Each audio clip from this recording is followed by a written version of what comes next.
I didn't flinch when she screamed at me, not because I wasn't hurt, but because I was used to it. The words sharp, venomous pierced through the air like a slap. Even your own kids can't stand you. And with that, the door slammed in my face. I stood outside her house, the same house I helped pay for 15 years ago when she and her husband were barely scraping by. My slippers soaked in the drizzle that had started to fall, and my heart, once so full when I first moved in to help her with the twins, now felt like it had been wrung dry. Her neighbors must have heard it. Again, I could almost feel the curtains shift behind closed windows, the silent judges watching from the safety of their homes. I used to tell myself she was just tired, that motherhood, work, and bills were heavy loads to carry. But that was years ago. Now, I couldn't lie to myself anymore. My daughter didn't love me. Not the way I had loved her. Not the way I had stayed up nights when she had fevers. Not the way I held her through heartbreaks or stayed with the twins when she went back to college. Her voice still echoed in my ears as I slowly walked down the driveway, past the flowers I had planted and the wind chime I had hung. Even your own kids can't stand you. Was she right? I didn't have answers, only pain. When I returned to the small guest house behind the main home where she had moved me 2 years ago, saying the twins needed more space, I closed the door quietly behind me and sank into the armchair. There were no family photos in here. Only a small lamp, my sewing kit, and the worn blanket I had brought from my old house, the one I gave up to move in with her. I hadn't seen the twins in a week. Once, they used to climb into my lap every morning. Now, she told them I needed rest. That grandma was too tired to play. I could still hear them laughing from the main house. Still heard their tiny footsteps running past my window. I looked down at my hands, calloused from years of work, cracked from cold winters. Hands that had raised a daughter, baked birthday cakes, sewn Halloween costumes. Hands that now trembled from age and sorrow.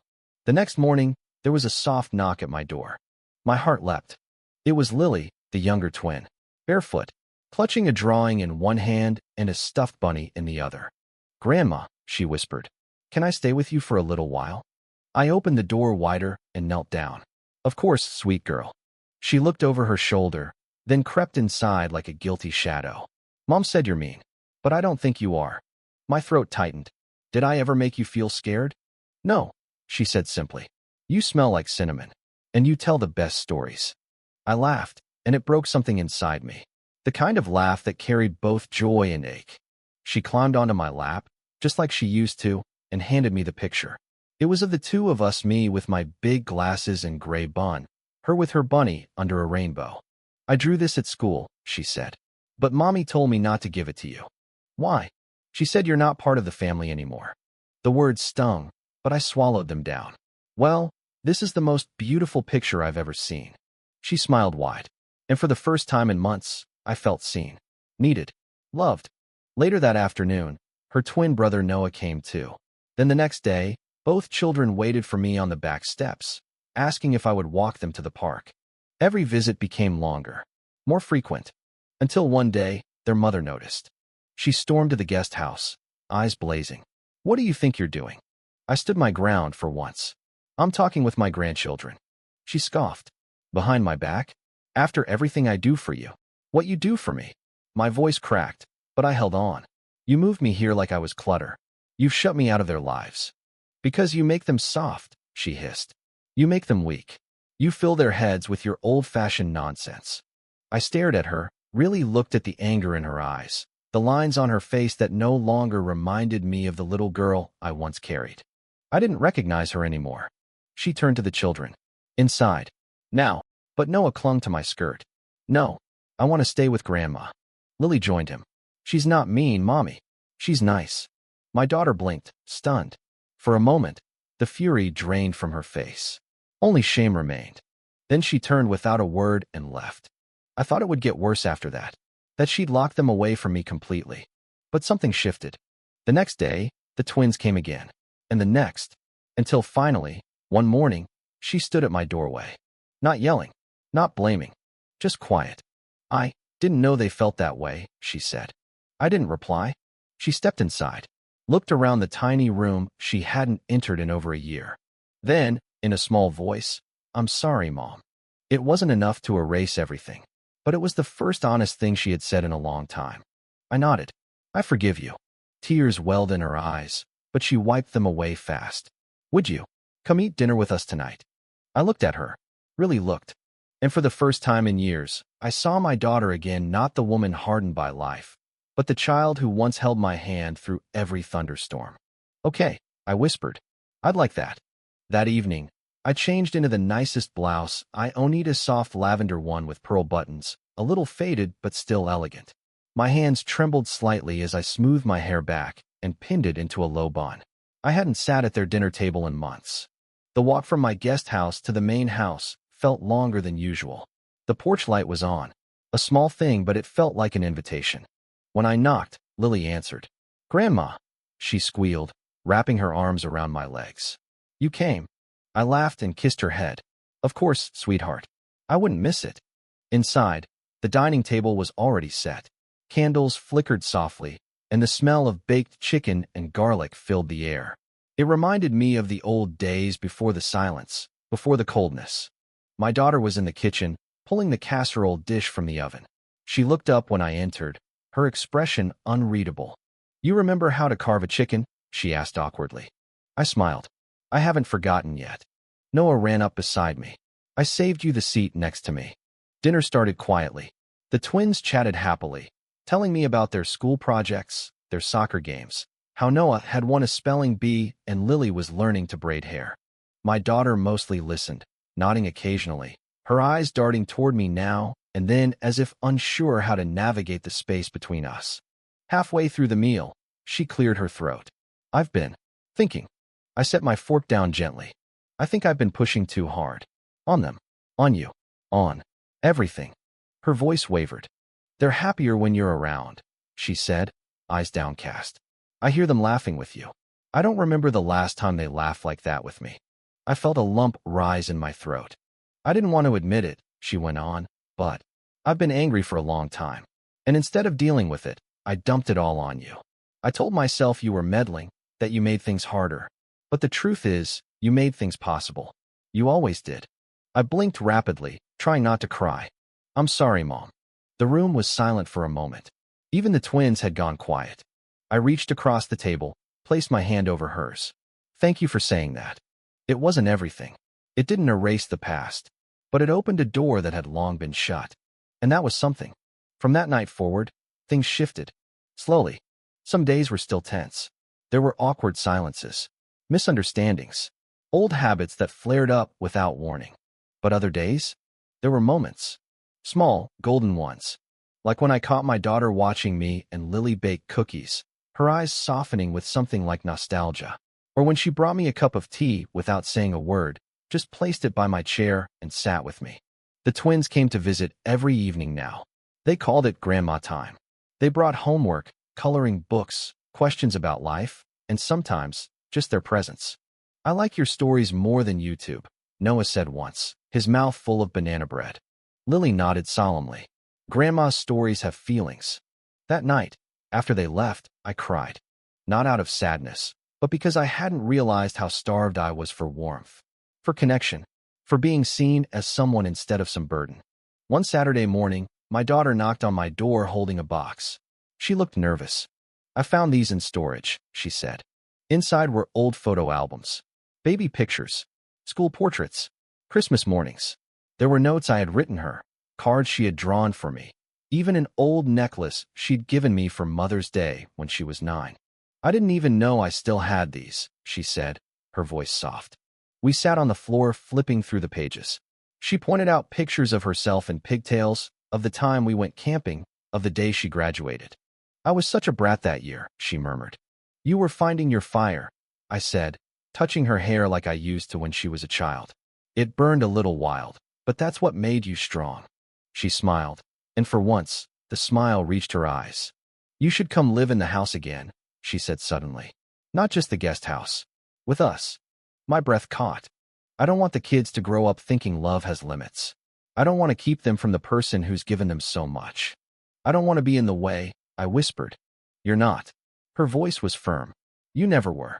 She paused, then added more gently.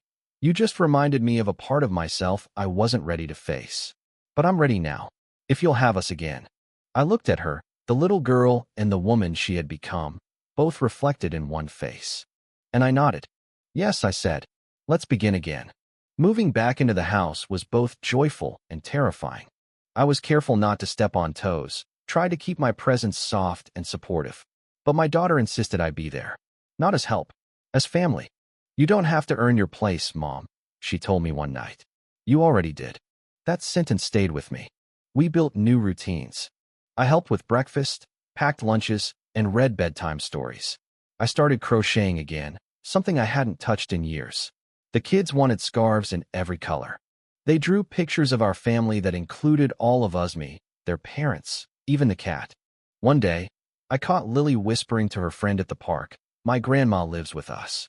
She's the best part of our home." That simple statement made all the scars worth it. But life, as it always does, came with trials. My daughter's husband, Mark, lost his job. Money got tight. Tensions rose again. One evening, I heard them arguing in the kitchen, voices sharp, plates clattering. I stayed in my room.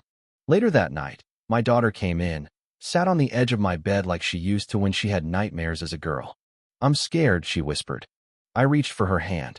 "I know. I don't know how we'll keep the house." "We'll find a way," I said. "You're not alone." She leaned against me. "I'm glad you're here." And I realized, maybe my purpose now wasn't just to be loved, but to hold love steady for the family I helped build. Even when it wavered, even when it hurt. One Sunday, the twins were performing in a school recital. They insisted I sit in the front row. They sang a song about gratitude, about the people who hold us up when we're tired, who believe in us when we feel small. At the end, the teacher asked the children to bring a flower to someone who made them feel safe. Noah and Lily walked straight toward me, one flower in each hand, two wide smiles, a sea of love in their eyes.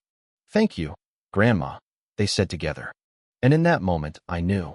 All the pain, the loneliness, the years of feeling cast aside, had led me here, to this, to love returned, freely, without force, without guilt, just truth, just family. It had been a long time since I felt needed.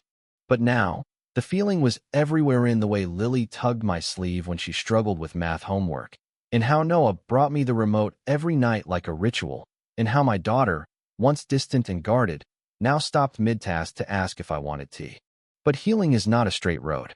One evening, I found a letter slipped under my door. I recognized the handwriting immediately. My eldest son, Daniel. I hadn't seen him in over 6 years. He had moved across the country and only called once a year on my birthday, always stiff, always polite. I opened the envelope slowly, almost afraid the ink would sting. "Dear Mom, I heard from Sarah that you're living with her now, that the kids adore you. I don't know what happened between you two, but I'm glad you're okay. I've been meaning to write for a long time, but I didn't know how. I guess I just got tired of pretending the silence between us wasn't my fault. I left after Dad's funeral, and I never looked back. And I'm sorry for that. I was angry, and I blamed you for things that weren't yours to carry. I see that now.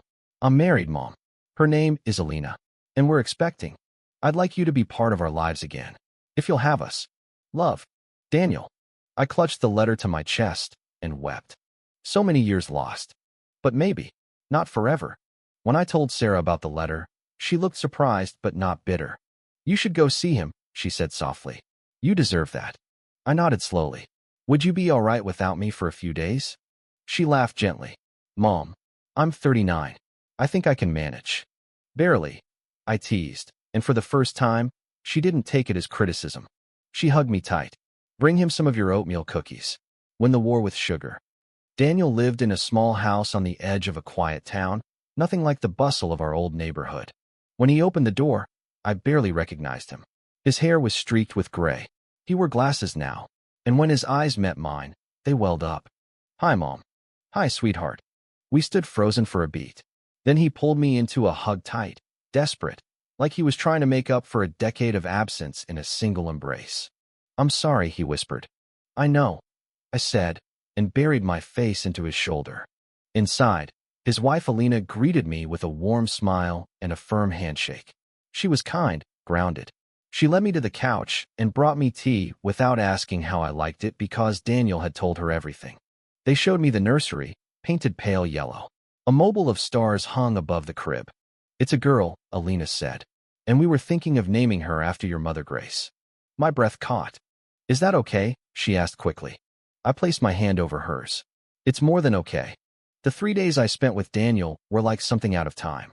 We talked about his childhood, his regrets, the father he barely got to know before cancer took him. He asked questions he'd been too afraid to ask back then. Were you happy, Mom? He said one night, his voice low. Raising us. Staying behind when other women chased dreams. I looked out the window. I didn't stay behind. You were my dream. I just didn't know I was allowed to have more than one. He nodded slowly, and for the first time, I think he saw me not just as his mother but as a woman. A full human being. Before I left, he handed me a small box. Inside was a photo frame. It held a picture of the three of us, me, him, and Sarah from years ago, in front of the Christmas tree, all in matching sweaters. We were laughing. I kept this, he said. Even when I was angry, I just wasn't ready to look at it until now. I hugged him again. Thank you for letting me back in. You never really left, he said. I just took too long to open the door. When I returned home, the twins ran out to greet me like I'd been gone a year instead of 3 days. Did Uncle Daniel cry? Lily asked. I smiled. A little. Good, Noah said. Grown-ups should cry more. Sarah met me at the doorway, arms folded, a playful smirk on her face. So, do I get any cookies? I pulled a tin from my bag. Only if you share with the kids. She laughed, and in her laughter, I heard the girl I once knew. 1 month later, we all gathered in Daniel's town for the birth. Baby Grace came into the world screaming, pink and full of life. When they placed her in my arms, I stared at the tiny face, the perfect fingers, and I thought of all the nights I had rocked her father to sleep, never imagining the world could bring us full circle. She's beautiful, I whispered. She's lucky to have you, Alina said. I looked up at her, at Daniel standing beside her, and at Sarah with the twins behind me.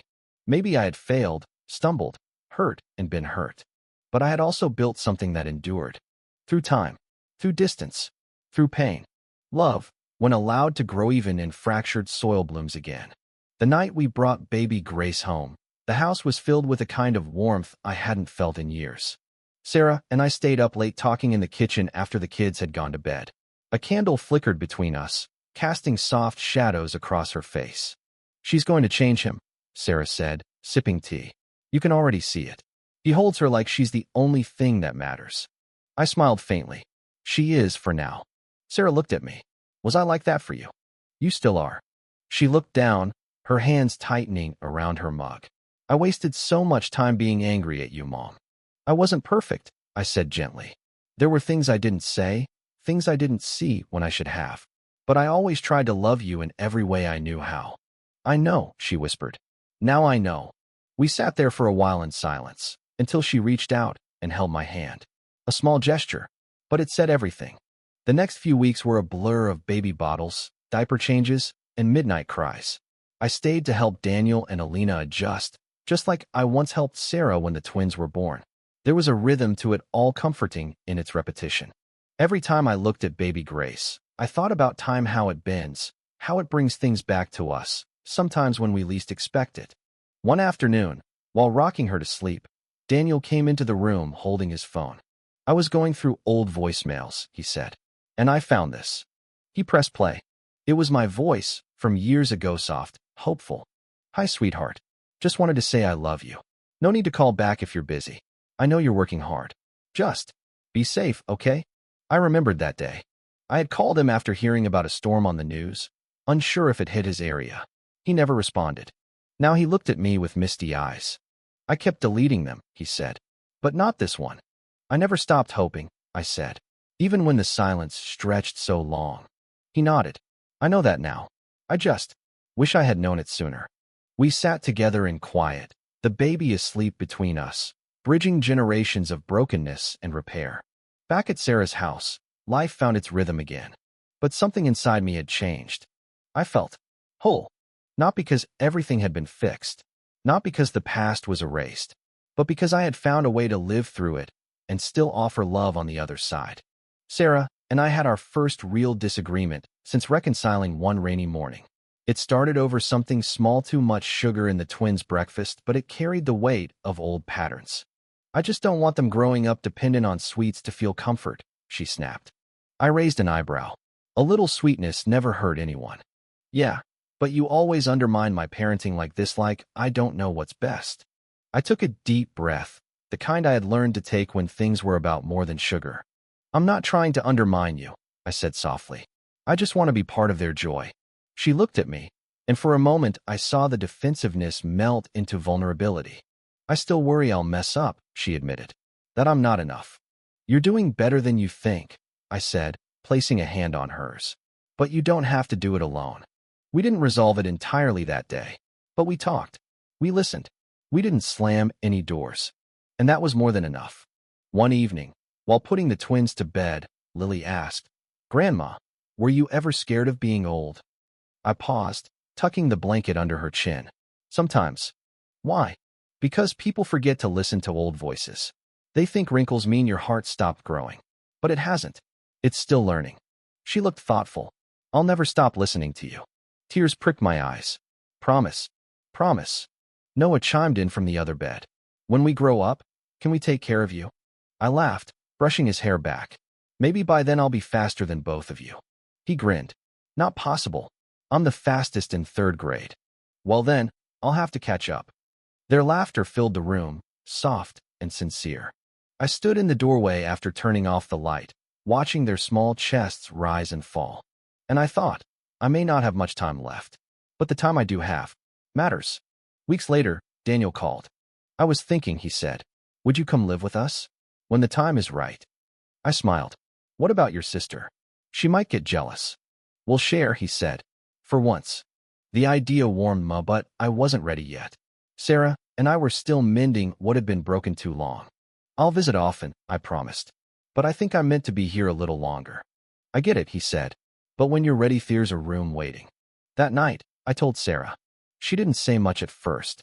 Then, as I poured tea, she said quietly, "It'll be hard when you go. I won't be far. You're home now, Mom. I hope you know that." And I did. Not because of the walls, or the room, or the house, but because of the people who finally saw me again. Not just as a mother, or a grandmother, but as a woman with a story, one they finally wanted to hear. Spring came slowly that year.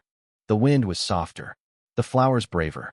Even the birds seemed to linger longer at my windowsill, as if reminding me, you're still here. You still matter. Sarah was busy with work again. The twins had joined music lessons and soccer practice. Our home buzzed with schedules and stories, and somehow I was right in the middle of it all. Not as a guest, not as a relic from the past, but as a thread woven into the everyday fabric of their lives. One Sunday morning, while Sarah was still asleep, the twins knocked on my door. "Grandma," Lily whispered, "can we ask you something?" I sat up, rubbing sleep from my eyes. Of course. They climbed onto the bed, each curling into a side of me like little commas. "We want to do a surprise for Mommy," Noah said. "For Mother's Day. But we don't know what to do," Lily added. "Can you help?" My heart swelled. I remembered Sarah's first crayon-made card, her handmade clay pendant that left red on my neck. And now here were her children, asking me to help love her the way I once had. We spent the next week planning, quietly drawing, baking, hiding little notes around the house. On Mother's Day morning, I woke up early and made breakfast with them. French toast, scrambled eggs, fresh strawberries. When Sarah came downstairs, bleary-eyed and stunned, the kids led her by the hand into the dining room. "Happy Mother's Day," they yelled. She laughed, then cried, holding them close, reading every note aloud, the one tucked inside her slipper, the one taped to her coffee mug, the one hidden under her favorite book. Then Lily handed her one last envelope. Inside was a simple sentence, written in shaky, eager handwriting. "Thank you for giving us, Grandma." Sarah looked up at me, and this time, she didn't blink back her tears. She reached for my hand, pulled me into their group hug. "You've always been the best part of this family," she whispered. And I believed her. For the first time in a long time, I believed her. That summer, we drove out to Daniel's town together. Sarah, the twins, and Ito visit baby Grace. Sarah and Alina got along better than I could have hoped. They traded stories about motherhood, about stress and stubborn children and late-night feedings. They laughed more than I expected. And the twins adored their baby cousin. One evening, as the kids played in the backyard and Daniel grilled dinner, Sarah sat beside me on the porch swing. "I used to think love was something you had to protect yourself from," she said. Why? Because it made you soft, vulnerable. It made you hurt. I nodded. It does. But it also makes you strong, she continued. And I was wrong to shut it out. We swayed in silence for a while. I don't want to waste any more years, Mom.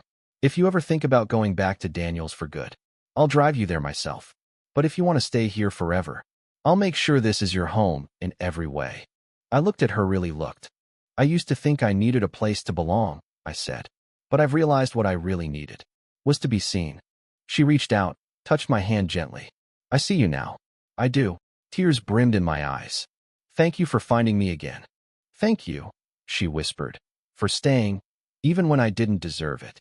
Time passed, as it always does. Lily got her first solo in choir. Noah broke his arm climbing a tree. Sarah got a promotion and finally started smiling at her own reflection again. And me? I grew older. My joints ached more. I napped longer. I started forgetting little things' names, recipes, appointments. One evening, I couldn't find the word for laundry. It slipped through my mind like a stone through water. The kids giggled, thinking it was a game. But Sarah looked worried. She took me to the doctor the next week. Tests, scans, questions. And then, the word we all dread, early-stage cognitive decline. Not Alzheimer's. Not yet. But a warning. A gentle bell toll in the distance. I don't want to forget them, I whispered in the car afterward. Not again. Sarah squeezed my hand. Then we'll remember for you. We started recording stories. Every afternoon, the twins and I sat with a little camera. I told them everything: how their mom once got stuck in a tree, how Daniel hated broccoli so much he buried it in the garden, how their grandfather danced with me barefoot in the rain the night we got engaged. I watched their eyes light up. You're like a storybook, Lily said. I smiled. Every wrinkle's a chapter. Sarah joined us sometimes. At first, she just watched. Then she asked questions. Then she shared, too. I don't want them to remember me as angry, she said one day.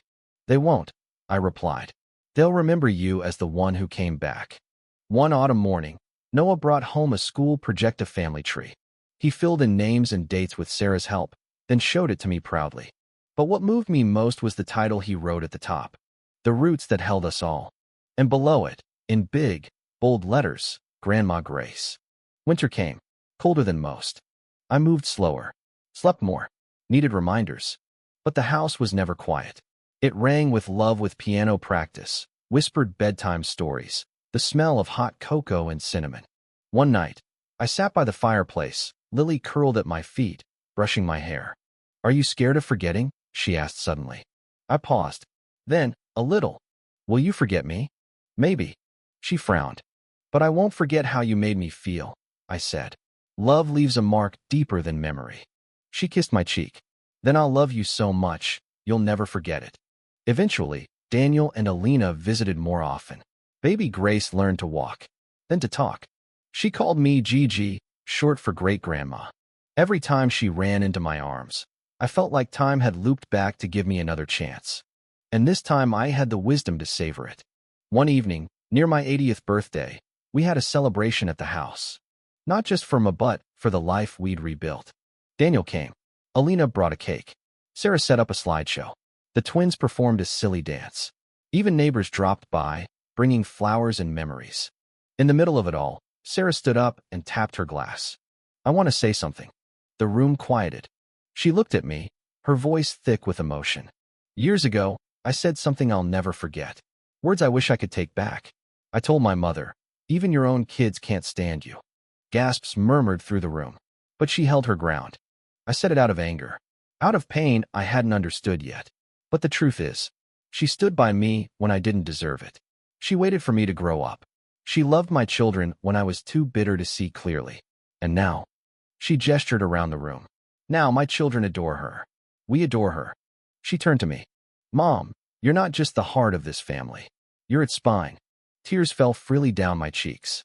I stood slowly, leaning on my cane. Thank you, I whispered, for giving me a second chance to be your mother. The entire room rose in applause. And for the first time in my long life, I didn't feel like I had to earn my place. I had become it. The memory fades now, slowly. Some days I forget where I left my glasses.